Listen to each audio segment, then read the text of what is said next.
Hello, all. Welcome back to the English class. We were dealing with the chapter Deep Water written by William Douglas.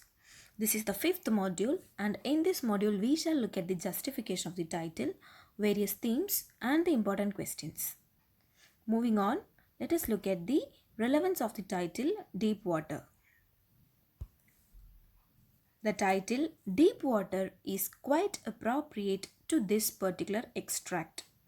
The title is highly suggestive and it focuses our attention on the main theme, which is experiencing fear of death underwater and the efforts of the author to overcome it. Also, the psychological fear is analyzed from a child's point of view. On the whole, this particular extract revolves around the deep water from where the author tries to escape. Hence, the title is truly appropriate. Now, moving on to the major themes in the chapter. The first major theme, obviously, is the experience of fear and the steps taken to overcome it. In the chapter, the author narrates an autobiographical incident where he is having a fear of water due to certain childhood experiences. However, the author is able to conquer his fear by sheer determination and hard work. So, moving on to the second theme, which is actually the sub theme of this chapter. It is the psychological analysis of fear. So, a child's fear of water, his experiences during the childhood, which makes him almost hydrophobic, and the willpower with which he overcomes his fear are all explained vividly by the author in this chapter. So, these are the major themes in the story. Now, we shall look at the important questions which will help us understand the text better. Question number 1. How did the misadventure happen with Douglas? So, the misadventure happened when William Douglas had just learned swimming when he was almost 11 years old. One day, an 18-year-old bruiser boy picked him up and tossed him into the 9 feet deep pool of YMCA. So Douglas struck the surface of the water, swallowed water, and at once went to the bottom. So this was the misadventure that happened to Douglas. Moving on to the second question. What were the series of emotions and fears that Douglas experienced when he was thrown into the pool? So, what plans did he make to come to the surface?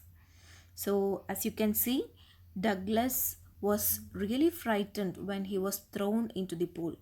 However, he was not frightened out of his wit or his intellect. So he was almost able to think logically even during such a crucial situation. While sinking down, he made a plan. He would make a big jump when his feet hit the bottom and he would come up to the surface like a cork, which would lie flat on it and paddle to the edge of the pool.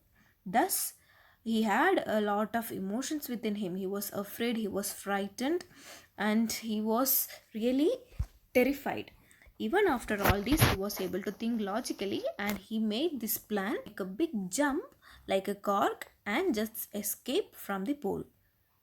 Moving on to the third question.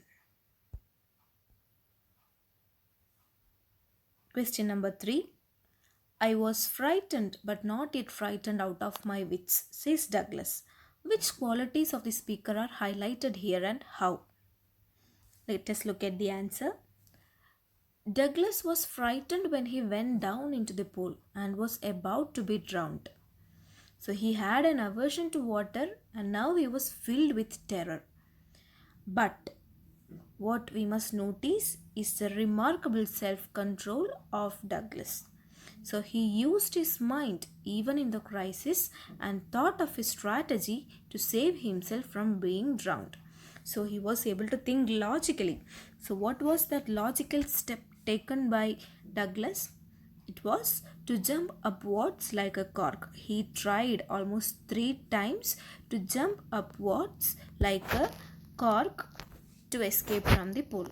So he tried and tried again until he was completely weak or unconscious. So that is the most remarkable thing about Douglas. Moving on to the next question. Why does Douglas as an adult recount a childhood experience of terror and his conquering of it? What larger meaning does he draw from this experience? So let us look at the answer. Douglas shares his experience of terror during his childhood, but he was able to conquer that fear with willpower and determination, which developed him to a better personality. And he drew a larger meaning from his experience, which is, in death there is peace. There is terror only in the fear of death. So he had experienced both the sensation of dying and the terror of fear that it can produce. So he remembers the words of Franklin Roosevelt in this context. What was that? These are the words spoken by Franklin D. Roosevelt. The only thing we have to fear is fear itself. So he remembers. William Douglas is quoting the lines spoken by Roosevelt, and he always remembers these words when he finally came up with that power to overcome his fear. I hope all of you will remember these words in your life as well.